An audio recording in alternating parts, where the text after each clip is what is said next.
your stats on there. Some kind of visual will help the reader understand that you understand what's going on. And so let's take a look at, maybe, in this case, a dot plot. So as we look at a dot plot, if I look at my data, it looks like my smallest score is 21. 20? Okay, 20. So 20, and it goes up to 29. Okay, 20, 21, 22, 23, 24, 25, 26, 27, 28, 29.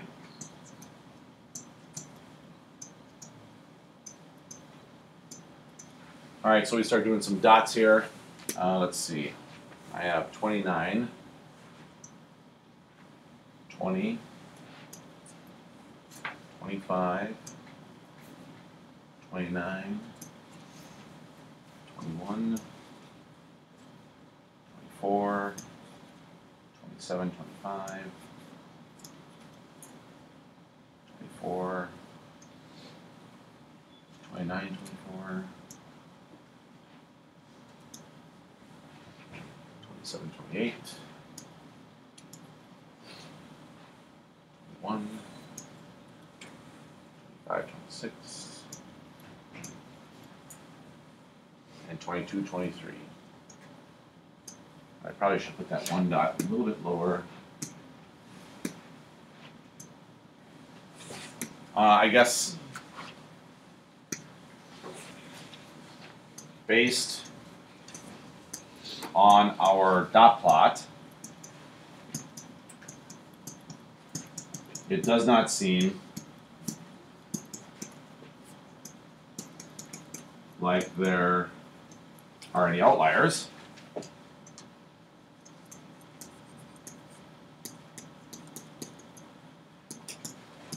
We will assume the sample is approximately normal. So one of the difficulties comes in if you don't have a sample greater than or equal to 30, you have to somehow show why you're going to do your statistics.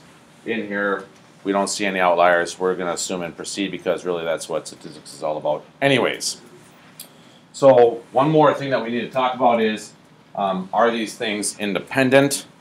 And so when we're looking at independent, we got to talk about the sample compared to the population. So what do we know about the sample? The sample size is 18, and are there more than 180 rolls of generic toilet paper out there? So I would say yeah. So since the sample is 18, and there must be at least 180 rolls of toilet paper, we know this is independent. So this is all about 10 times the sample size. So our next part here, and I'm probably going to run out for the conclusion again as usual, I'm sorry. But in our doing part, we look at our x bar plus or minus the t times the standard deviation all over the square root of n. So if we put all of this data into our calculator, those two rows, the 18 samples, and we calculate things, what you find from your calculator is, first of all, you know that your n is 18. This is coming out of the calculator, if you were to type that in. You know that your x bar turns out to be 24.94. You find out that your standard deviation from the calculator is 2.86. Remember, we're looking at Sx out of our calculator. And then, how many degrees of freedom are there? 17. So I know my degrees of freedom is that 18 that we just wrote down for the sample minus 1, or in other words, 17. So I look at my calculator and I look for my t. So my t-value, based on the fact that I want a 99% confidence interval with 17 degrees of freedom, turns out to be 2.898. So when I calculate my value for my confidence interval, so as I set up this, I'm going to use a different color here so you can kind of see it. I would have whatever my mean is. So in this case, I have 24.94 plus or minus my t-value, which was 2.898, times my standard deviation, which was 2.86, divided by the square root of my sample size, which was 18. When I do that, I find out that my interval turns out to be 22.99 to 26.89.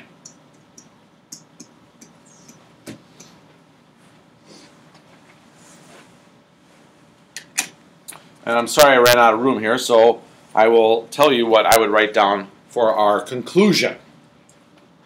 Maybe I should pause so you guys can write that down. Sorry. Okay, our conclusion is formulaic, just like it was in the proportions. You are going to say, we are 99% confident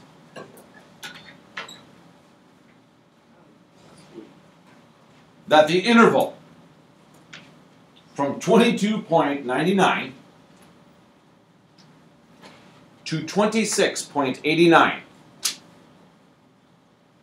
captures the true mean of squares of generic toilet paper needed to absorb a quarter cup of water. Yeah, but it's all about the paragraph up above, right? Yeah. We are 99% confident that the interval of whatever you found captures the true mean of whatever you were talking about in the paragraph.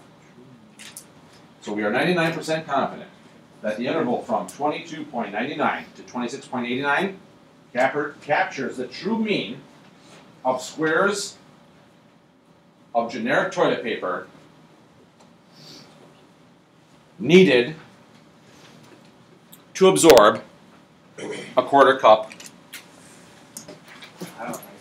So in this last example, really the most important thing to understand is that we're using a t-distribution because they gave us the standard deviation of the sample. They did not give us the standard deviation of the population. So the big idea is, today, this is why we use a t-distribution, which for very large samples, probably any sample actually greater than or equal to 30 even, it looks just like the standard normal distribution where we use z information. Here we have a sample size of 250. That's huge. So this t-distribution is going to be very close to what a z-distribution would look like, but we know we're using t because we don't know sigma. That's the big idea. When we start, our thing is still the same as usual. We want to find a 95% confidence interval for the true mean of hours spent per week. Yeah, per week. Studying, doing homework by students. Okay, so that's our first part. And then our second part is we will do a one sample t interval since sigma is unknown.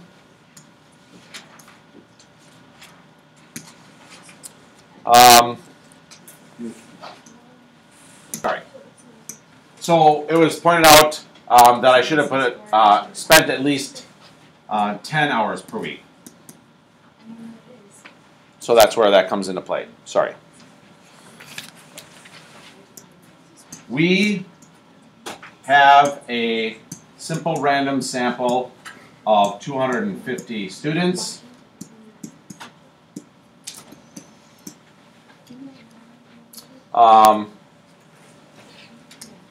by the central limit theorem, when n is greater than or equal to 30, we know our distribution is approximately normal.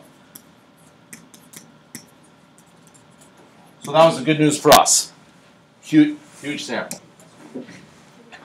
All right, let's see. Independence. Since the population of students is at least 10 times our sample, our events are independent.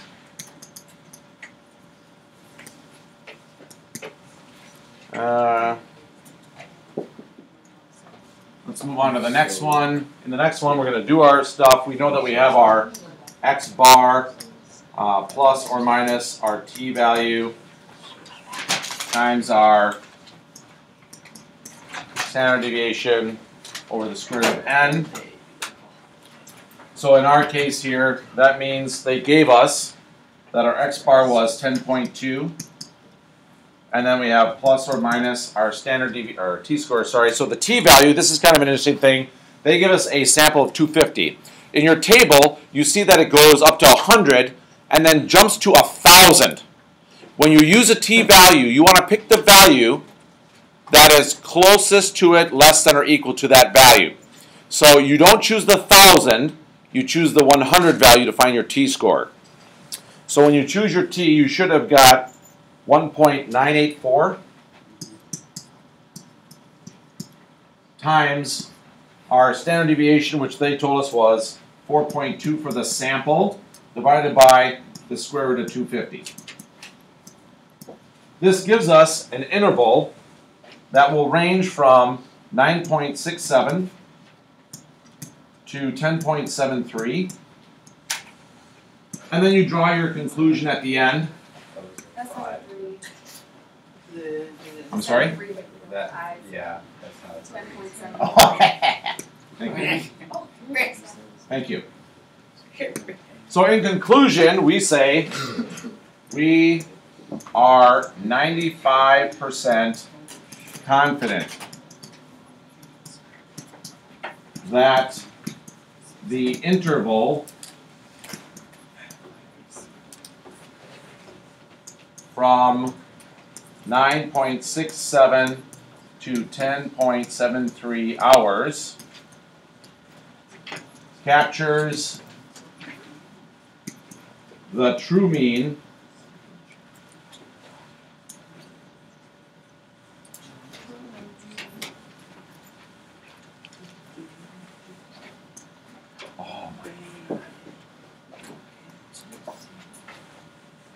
of what? Hours spent by students studying in a large high school. Hours spent. Wasn't it doing homework? Yeah. Okay. Doing homework by students in a large high school? In a large high school.